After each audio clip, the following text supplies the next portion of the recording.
This is Tank's Vlog, November 12th, 2018. Wrapping up today in sports, we're brought to you by Allow Me to Be Frank, the great podcast you can hear every week on iTunes and SoundCloud. Listen to any past episode. We got another great episode we're going to be recording on Monday that will be dropping on Tuesday. Please listen. I'm sure you're going to enjoy it. NFL is now in week 10. And we're starting to get a clear picture of the playoffs. And one of that clear picture is at the top in the NFC, where the New Orleans Saints just continue to roll, slamming the Cincinnati Bengals 51-14. Drew Brees continues to show that he, too, is an ageless wonder like Tom Brady, as he passed for 265 yards with 3 touchdowns and is now moved past Brett Favre into second place in the all-time touchdown pass category. He's just now got Peyton Manning ahead of him. So keep an eye on Brees as he makes a strike at the record, as the Saints are now 8-1 and cruising.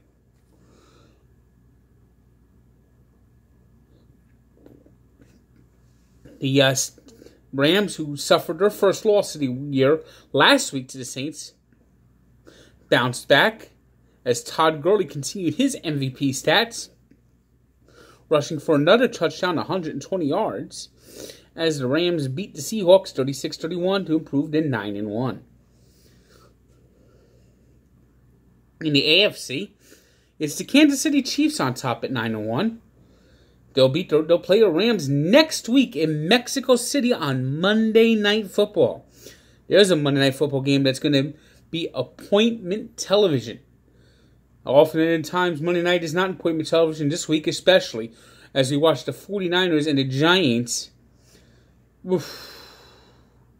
play an absolute stink bomb. But this week, the Chiefs didn't put up the usual offensive fireworks. Patrick Mahomes did not pass for 300 yards. He did have 2 touchdowns, and Tyreek Hill had 117 yards receiving with 2 touchdowns. Chiefs got the win, beat the Arizona Cardinals 26-14 to improve to 9-1.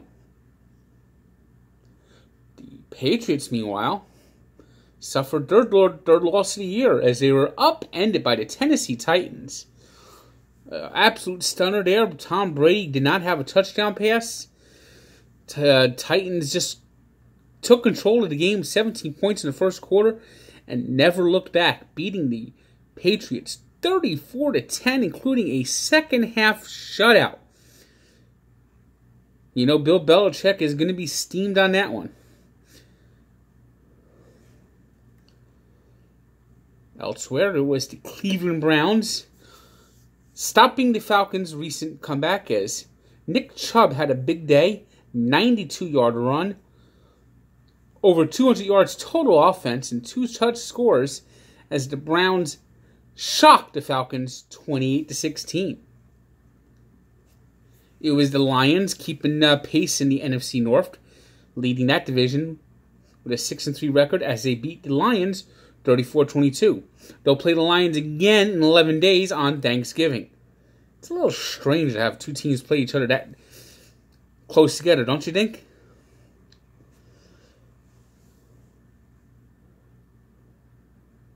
Do the Jaguars have a chance to make the playoffs?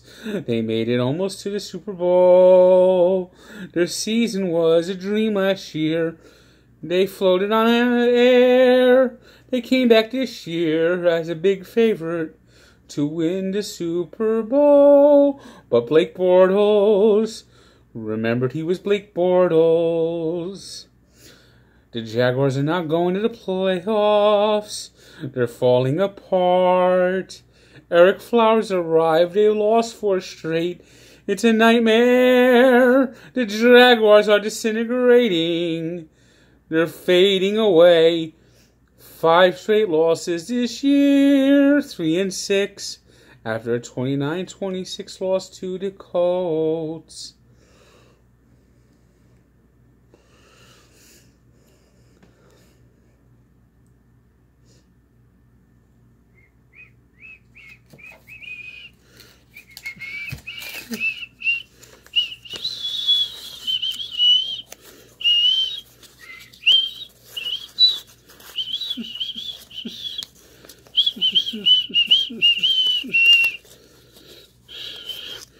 Off we start, another home game in the Meadowlands with a backup quarterback.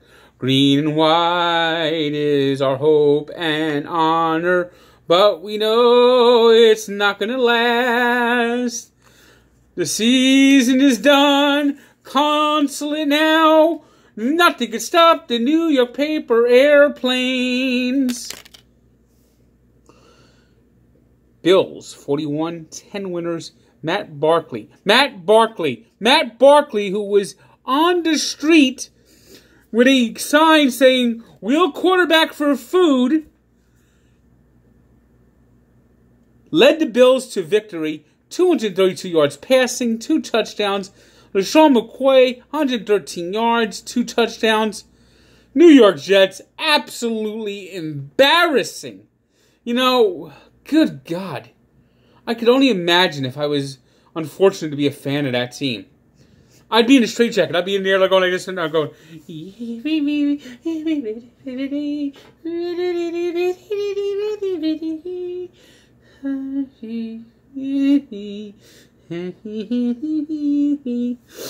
I mean, good God, the Jets.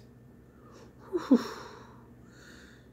It is time to put the Jets out of their misery and fire Todd Bowles. Just do it now. You're gonna fire him at the end of the season anyway. Just get it over with. Fire him. I mean, it's the bye week. It's the best time to fire him. And in one of the strangest statistical games ever, the Buccaneers went up and down the field, over 400 yards in total offense, and 3 points, count them, 3 points in a 16-13 loss to the Redskins. Oh, Fitzpatrick, you know, you got to get the ball in the end zone.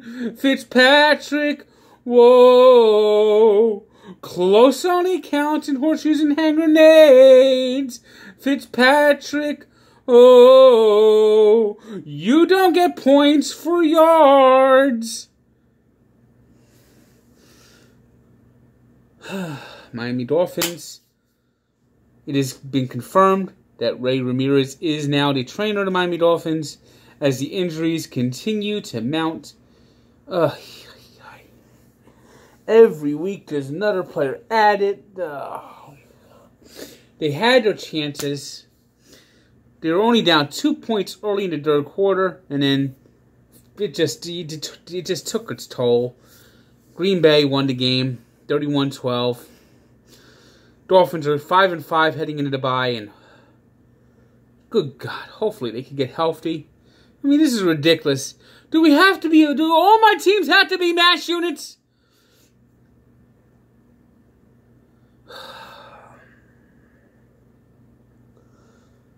Dun, dun, dun, dun, dun, dun, dun, dun, dun, dun, dun, dun. It was the Chargers 20-6 over the Raiders of the Lost Cause. And in the Sunday night game, die, Eagles, die. The Super Bowl was a total fluke. Die, Eagles, die. You're not going back this year. You were high, and now you've come back to earth.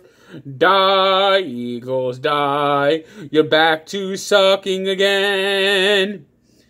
Yes, that's right. Sunday night, Philadelphia Eagles lay an egg. Cowboys, who were winless on the road, come into Philly and made the Eagles feel illy as they slapped the Eagles down 27-20. They couldn't stop Ezekiel Elliott. They just ran him over, and all day long, it's just, the Eagles are back and sucking again.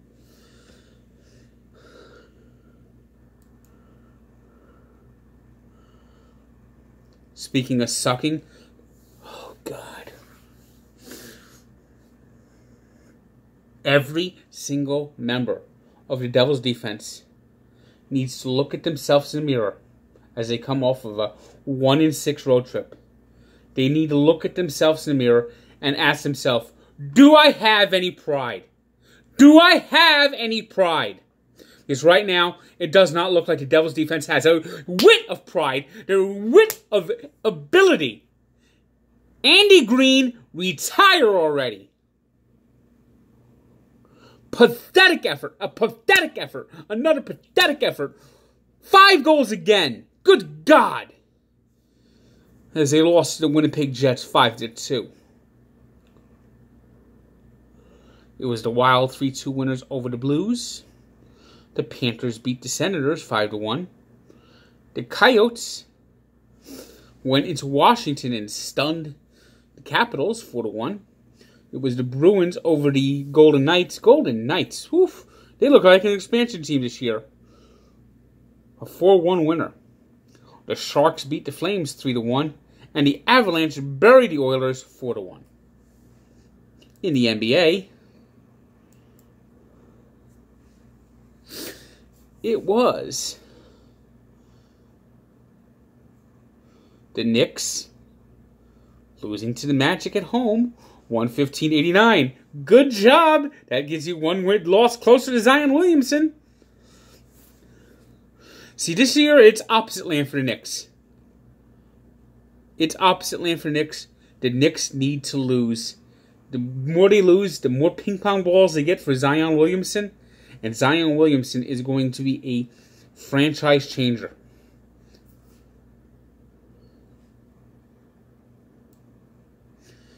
It was the Hornets, 113-103 over the Pistons.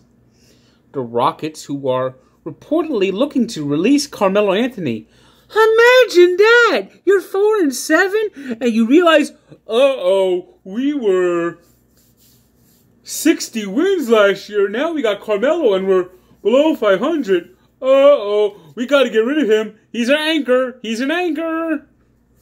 So don't be surprised to see Carmelo going, bye-bye, Houston. Gee, who didn't see that not working?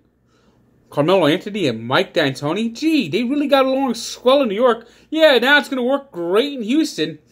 I mean, Carmelo Anthony, you could put Carmelo Anthony on the court with Michael Jordan, with Kareem Abdul-Jabbar, with Magic Johnson, and LeBron James or Larry Bird. You could put the greatest players on the basketball history.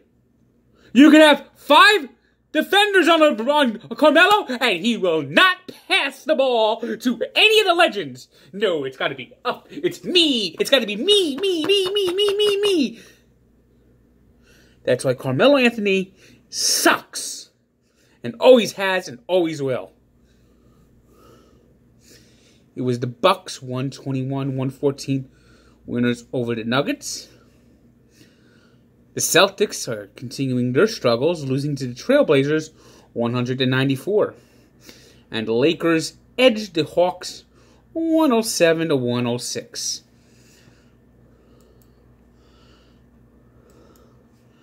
Today's 3 stars are Nick Chubb of the Browns, James Harden of the Rockets, who had 40 points, no thanks to Carmelo, and Leighton Vander Esch, who was wrecking the Eagles' offense all day, 13 tackles and an interception for the Cowboys. Today's birthday shout-out goes to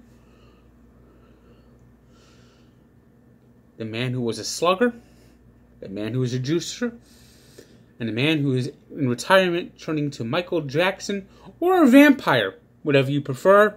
I'm talking about Sammy Sosa. You see those pictures of Sammy Sosa recently? He looks frightful. And we take a look back to 1978 when the Houston Oilers' Love Ya Blue was born as they came back from down 23-0 to beat the New England Patriots in Foxborough 26-23. Check out the full story at Barstool Sports. And of course, Sports Encyclopedia, where sports history lives.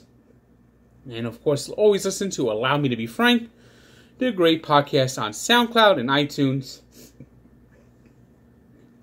Have a good day.